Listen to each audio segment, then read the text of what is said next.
এই জুটি বিচ্ছেদের দ্বার প্রান্তে আছেন। নেটিজেনদের এমন ধারণার মূল কারণ রণবীর নিজেই।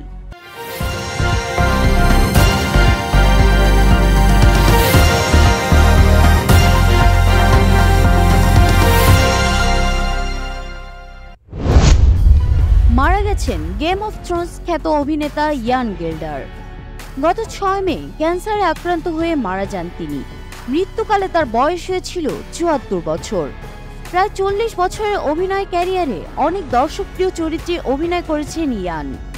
গেম অফ থ্রোনসের প্রথম সিজনে লর্ড টাইউইনের ছোট ভাই কেভান ল্যানিস্টারের চরিত্রে অভিনয় করেন ইয়ান গিল্ডার। 2011 সাল থেকে 2016 সাল পর্যন্ত গেম অফ থ্রোনস সিরিজের 12টি এপিসোডে অভিনয় করেছেন তিনি। ব্যক্তিগত জীবনে সমকামী ছিলেন তিনি। 3 দশকের বেশি সময় অভিনেতা বেন ড্যানিয়েলস তার পার্টনার ছিলেন। 7 মে ইনস্টাগ্রাম পোস্টে ইয়ানের মৃত্যুর খবর জানান বেন ড্যানিয়েলস ইনস্টাগ্রাম পোস্টে লেখেন, ভারাক্রান্ত হৃদয়ে ঘোষণা করছি যে আমার প্রাণপ্রিয় স্বামী ও জীবনসঙ্গী ইয়ান গিল্ডার মারা গেছেন। গত ডিসেম্বরে ইয়ানের পিত্তনালীর ক্যান্সার শনাক্ত হয়। গতকাল তিনি মারা যান। ইয়ানের দেখাশোনার জন্য আমি আমার সমস্ত কাজ বন্ধ করে দিয়েছিলাম, কিন্তু সবকিছুই এত দ্রুত হয়ে গেল। ঢালিউড কিং শাকিব খান। 2 দিন আগেই মুক্তি পেয়েছে শাকিবের আসন্ন সিনেমা তুফানের টিজার। বর্তমানে ভারতের পশ্চিমবঙ্গে তুফান ছবির শুটিং নিয়ে ব্যস্ত শাকিব। আরও কিছুদিন চলবে এর কাজ। সিনেমাটির টিজার মুক্তি পেতেই সামাজিক যোগাযোগ মাধ্যমগুলো ব্যস্ত হয়ে পড়েছে কিং খানকে নিয়ে। এমন সময় জানা গেল শুটিং রেখেই দেশে ফিরছেন ঢালি কিং।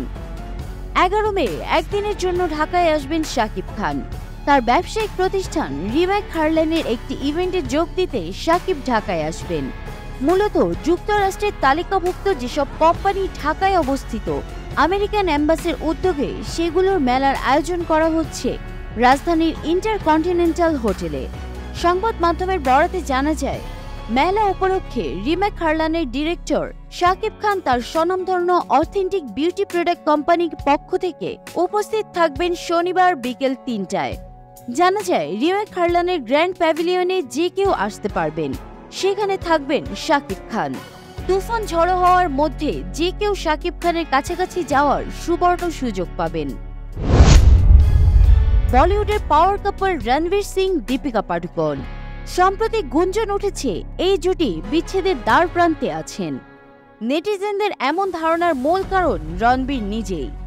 সম্প্রতি এই অভিনেতা ইনস্টাগ্রাম থেকে সরিয়ে নিয়েছেন তাদের বিয়ের ছবি। এ বিষয়ে বিস্তারিত জানা গেল বলিউড হাঙ্গামার প্রতিবেদনে। সেখানে বলা হয়েছে, রণবীর সিং ও দীপিকা পাডুকোন এখন সুখেই সংসার করছেন, অপেক্ষায় আছেন নতুন অতিথির আগমনের। বিচ্ছেদের জন্য নয়।